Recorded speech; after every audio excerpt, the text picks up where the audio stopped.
don't show my face in these videos, and this whole channel is supposed to be about me, so here it is. My hair's a bit darker at the moment. I've got a temporary colour in there. It's called Golden Gloss by Wella. I also have a test strand of copper. It's like this section here, but in the ponytail. Oh, there it is. Hard to find it. I have a test strand of copper because I want to do half copper, half blonde once this is washed out. But I want to make sure that it washes out as much as the pink did, back to basically as close to my natural colour as it could. I didn't want to do full half head without knowing first of all what it's going to do after so many washes, because if it stays really dark then I'm not going to want it. I know that this colour, this does wash out, the this colour. That's making my hair a little bit darker. I'm sorry I'm having to squat because my camera tripod is a bit too short. I'll just do a sumo squat to talk to the video. We're in the pottery studio. Jewelry's over there, but I haven't touched that for quite a while. I'm working on Halloween pottery things, and I thought I could have a chat at the same time, a little update on Key, and the thing that I alluded to in a previous video about a possible treatment for his leg. So I thought I'd discuss that whilst I make Halloween ghost dog tea light holders, and this is a Christmas bauble, but I need to get them done.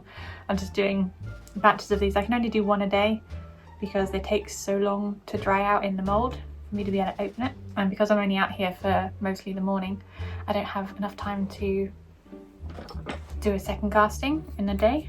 So I've been doing them for the past few months, one a day. So I just need to fettle away the seams.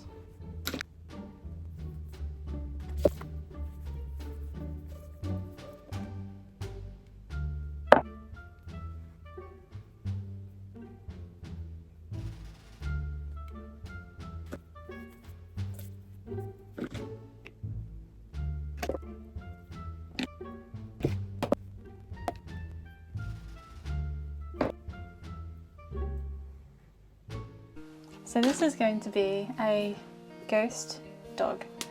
So it will be Key wearing a sheet. If I can find my tools. Most of this video will be made up of me trying to find my tools because I put them down right here and then they vanish. And then I spend ages trying to find them, and it's right there. I have to cut off the bottom to make it level.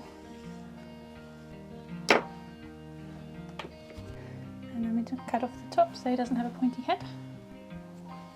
There we go. You can kind of see what I'm doing. I wonder if this microphone is in the right place. I'll put it here. Hopefully you can hear me. I can never adjust the gain on this microphone, so I can't make it any louder until I'm editing, which is very annoying. But at least it picks me up no matter where I am in the room, which is an improvement. Talking about Key, I have to give a thank you to Jess from Gone to the Snow Dogs, because it's thanks to her that I even discovered this treatment. So if you don't know Gone to the Snow Dogs, you probably do. They are the OG Husky channel. Jess has Memphis, who has had a cruciate ligament tear, I think. But this year she had a scare, that could have been a tear. I'm not entirely sure whether it was in the end, but she went to have a treatment called PRP, which is platelet-rich plasma, I think. Hopefully I got that right.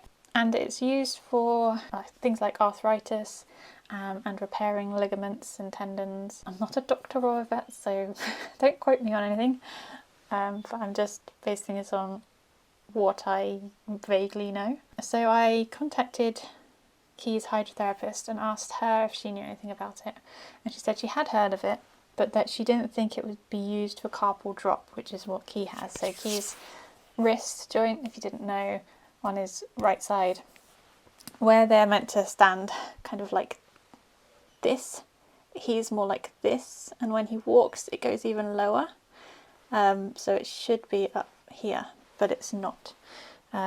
We think it came from an injury when he was about 3 years old.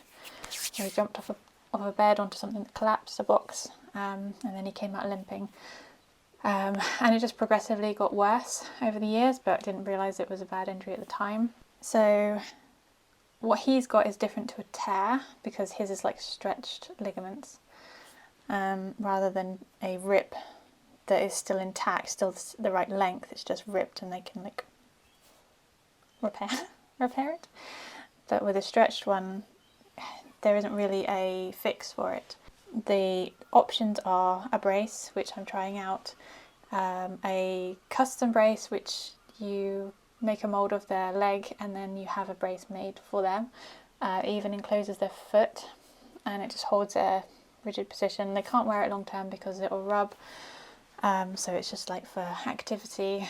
I looked at a website that sold them and all I saw was pictures of dogs sitting or laying down with the brace on.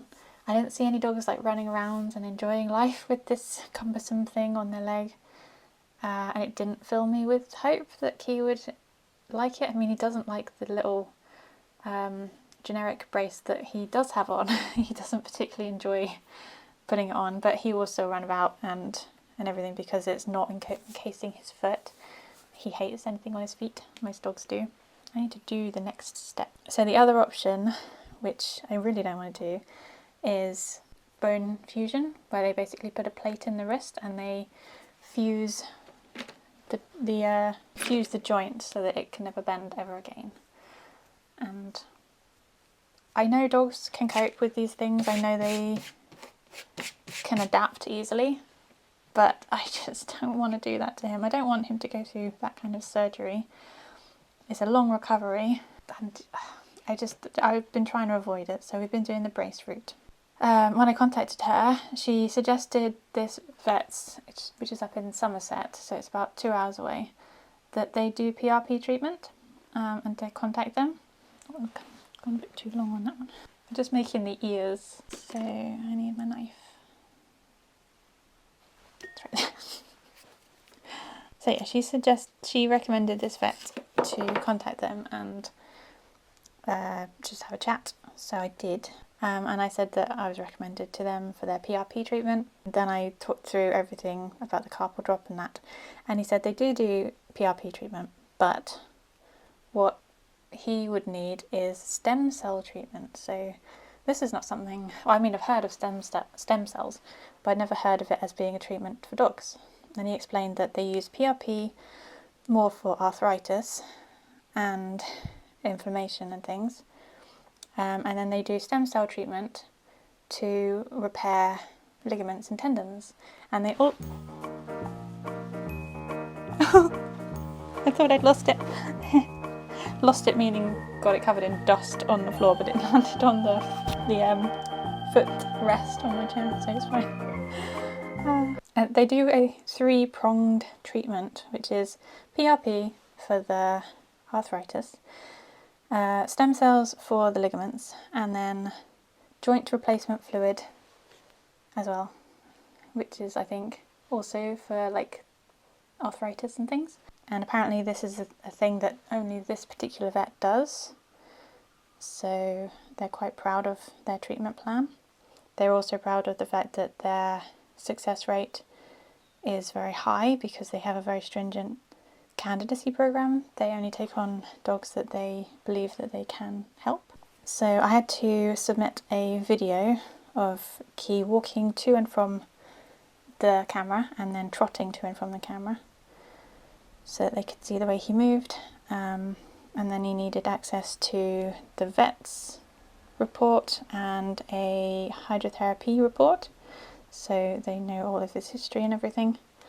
And then they contacted me again to say that he is a candidate for the treatment. Sorry, I find it hard to do this and then talk at the same time. I'm used to just sitting in silence. The stem cells and everything, they will help to strengthen the joint, and all of like the combined 3 treatments will like remove the pain in the joint, so the arthritis and everything. So he should be pain-free with any luck, and it should hopefully stop the drop from getting any worse, but it can't actually. I look so hunched over. Do I really sit like this? It won't actually repair the drop.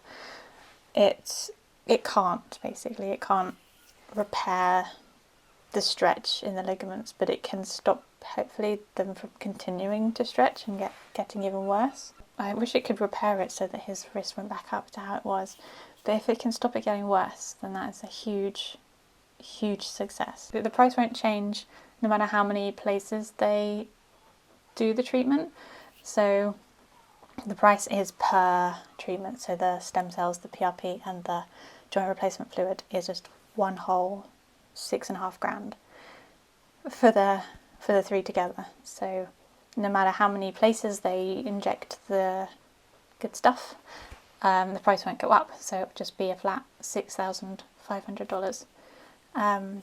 Dollars? Pounds? Did I say dollars to begin with?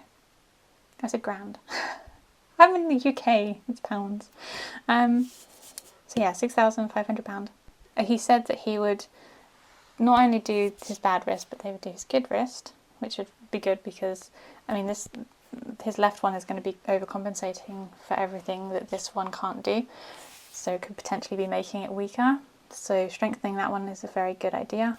And he also said his hips, because I know he does have some arthritis in his hips, so if we could reverse that, that would be amazing. I mean, you've seen how energetic and athletic and still like a puppy he tries to be, and all that, how he is now. Imagine him without any arthritis. It's gonna be crazy. It was quite funny. The guy, he's got little ears, you see? The vet said to limit his activity for the first 7 days. So, okay, let's take a step back and go through the process again. I need to make his nose now. So there's 2 appointments needed, so we have to go there twice. The first one is for them to take the blood and the stem cells so that they can do the PRP and extract the stem cells. I think at the same appointment, which is a 6-hour appointment, so we need to get there for 11 and we leave at 5.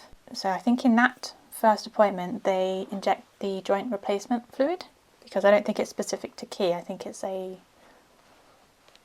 manufactured thing, so it doesn't need time to be extracted like the platelets do and the stem cells do. So I think they can do that the same day, because he said after the first treatment he will start to feel more comfortable. I mean, he'll have some discomfort to begin with because of the injections and the incision, because they take the stem cells from belly fat, so they need to cut in there, and they also need to take blood, and then they'll be injecting the joint replacement fluid, so that will make him a little bit sore. But he said within the first 7 days he will start to feel more comfortable and be a lot more energetic and active. So for the first 7 days I need to restrict his walks to 3 10-minute walks a day on the lead, no off the lead. And he said, I don't need to do anything in the house. Don't need to change anything in the house, it'll be fine. And I said, you haven't seen him in the house. He does his zoomies, he does his digs, he does his beanbag stomps and his cushion throwing on the sofa. So he said, okay, maybe you do need to restrict him in the house as well. So they take 5 weeks to then extract the stem cells and the platelets from the blood. And then we go back for his second appointment after 5 weeks. And in that one, that's when they will do the stem cell injections and the platelet-rich blood injections. Presumably into all 4 joints again, I think so. But that's only a 3-hour appointment.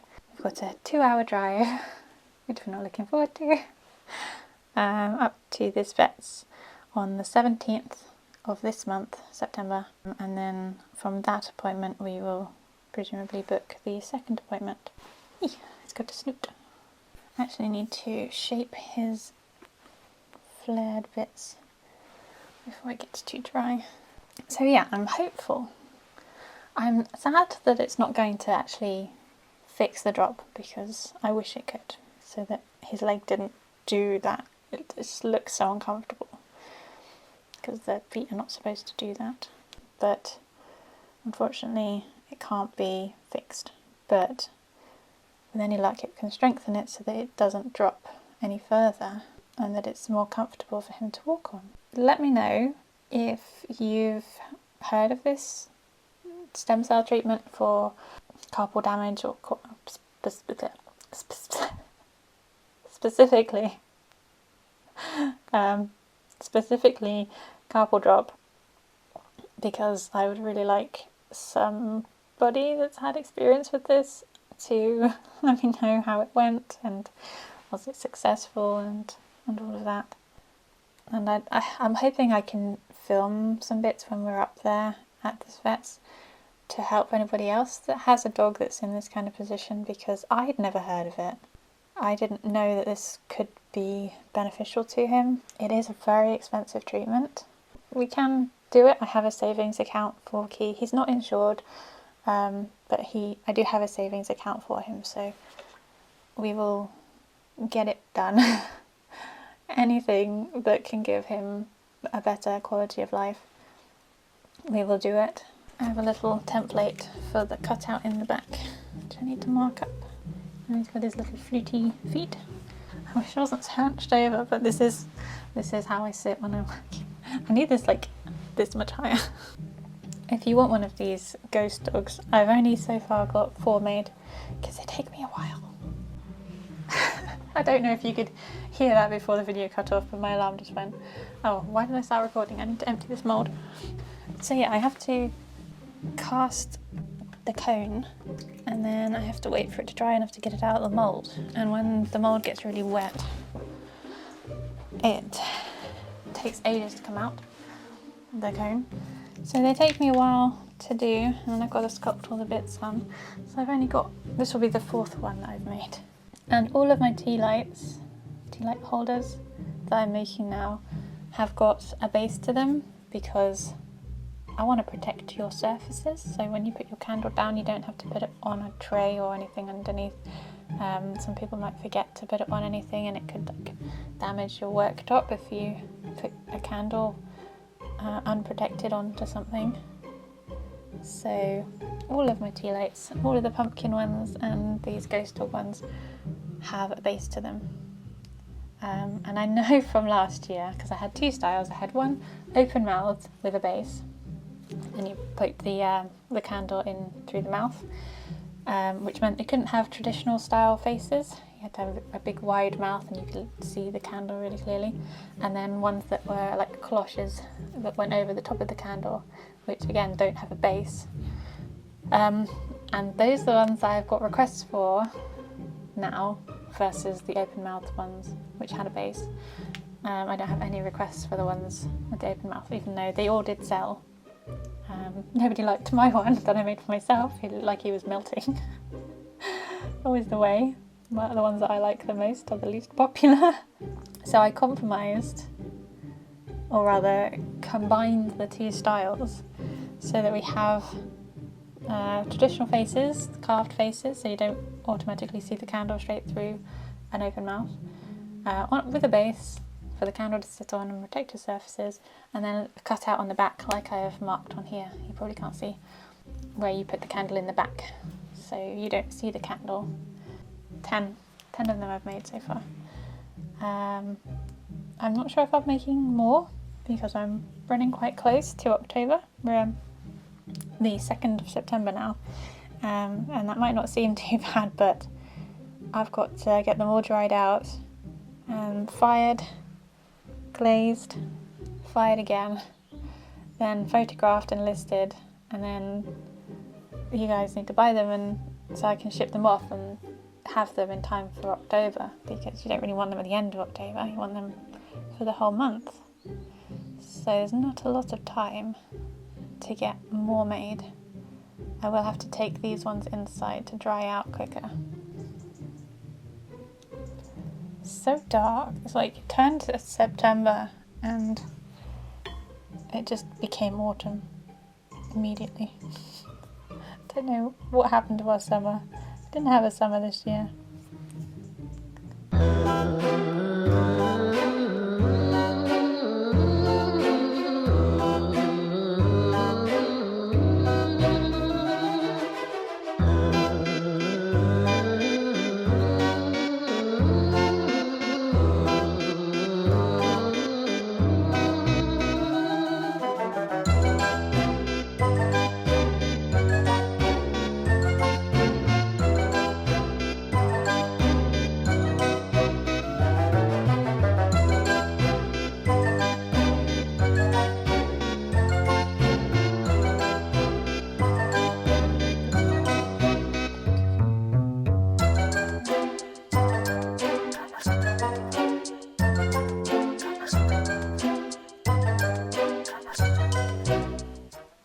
you hear weird breathing sounds, it's me behind the camera.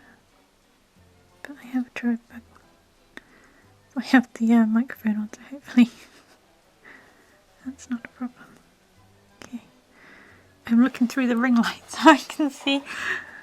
So you can see and I can see at the same time.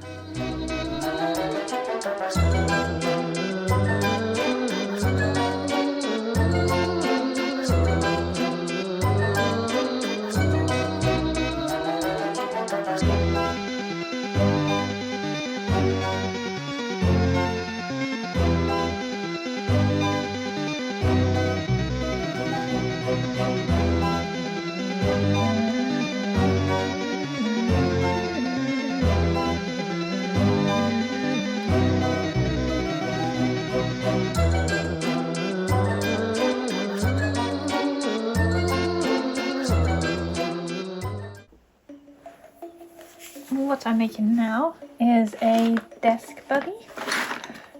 So these are, again, they're key and they go on your desk and they can hold a pen. This is one of them.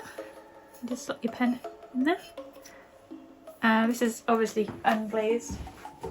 And this one I'm going to make, the ones I've made so far and sold, oh I got really cold, I got goosebumps. The ones I've made so far that were really popular, I say popular, I made one last year, but I've got quite a few requests for more. I was just sort of testing the waters last year. I didn't realise just how many people would want them. But I made skeleton key dogs last year, but these ones had an upright tail, they weren't ones that had a function. And I like making things that are functional, so these ones are functional because they are ones that go on your desk and can hold a pen or a paintbrush or a pencil or whatever.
Done.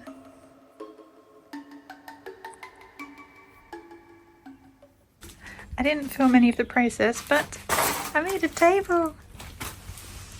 It's so cute. I had this log round in here for the past, I don't know, 5 or 6 years, knowing that I wanted to make something out of it but not knowing what, and it had a crack in it, so I didn't end up doing anything with it for a very long time. But now that I'm doing more lifestyle photography for my products, I thought I need a little table that I can photograph the products on top of. And also, a few years ago I made Key a little table to review food off of, which was literally like a plank, a blank and a plank. And it was literally just like a U-shaped table. Very easy, very unstable and boring. So I thought at the same time as me having something to photograph products on, Key can have a new little review food table. It doesn't wobble. I did have a 4th leg and I was debating using it, but there's not a huge amount of space for 4 legs on here.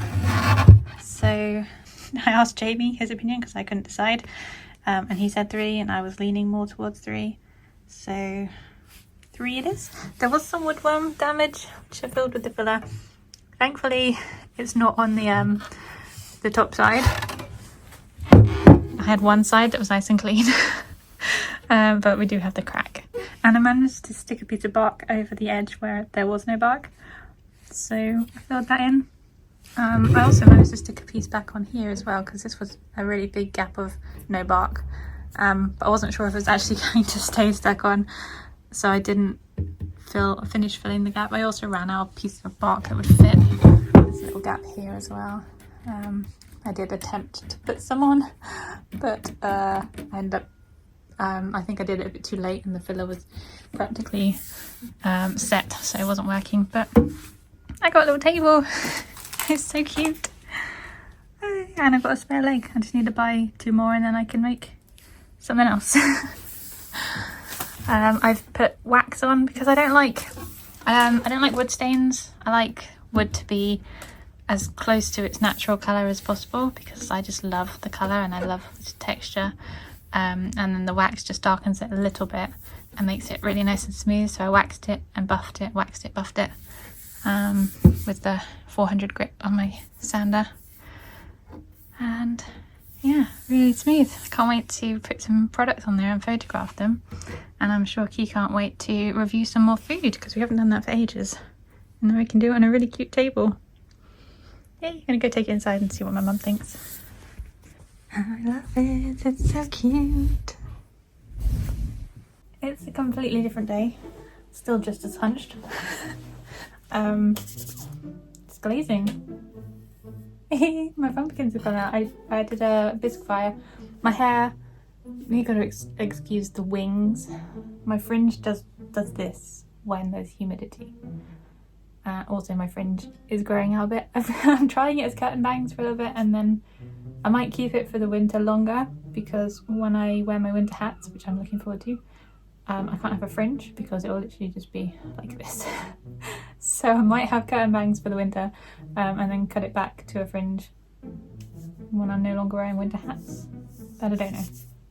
Anyway, I've got wings today because of the humidity. But I did a bisque fire yesterday, so now I've got lots of pumpkins. I've got 6 ready to glaze, and I've got 2 ghost dogs that I can do as well.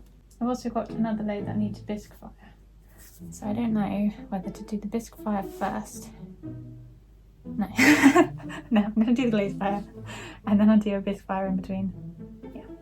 Yeah. So this one, he's a very sad boy. I sculpted him whilst I was video chatting my sister, and we just came up with names for them and personalities. And this guy is just really sad because he's only got 1 bottom tooth left. I'm going to do him textured turquoise with saturation gold on the stem. And the inside, what did I do on the inside of that? White? I don't actually know. Textured turquoise inside as well. I'll probably be doing 2 at the same time because I have 2 banding wheels, one little one. So I tend to do 2 at the same time, so when one is drying, I can apply a coat to another one.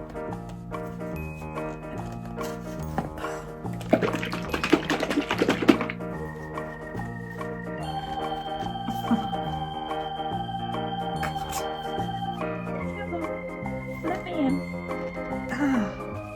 My hand hurts more. I need to clean the tops of these. They get crusted over with glaze and then they seal themselves shut. If you want to name him, put your name suggestions in the comments because when I list them on my website, I'm going to list them all individually, so they can all have their own name and listing, and that way if anyone wants a particular face style, then they can their email down into the stock notifier of a particular pumpkin, and that way I'll know which ones are more popular. Last year I did them all as one listing, and then you selected which number you wanted. So then when you put in your email, yeah, it said you wanted them, but it didn't tell me which. It couldn't let me know which one in particular you wanted. I do have names for some of them already, but if you have a good name, it's gotta be relevant to his face. That's where my names are coming from. I just realised how boring this angle is. I can't really see what I'm doing. So put the camera behind me, I guess. I'm going to do a time lapse because otherwise this is just going to take forever.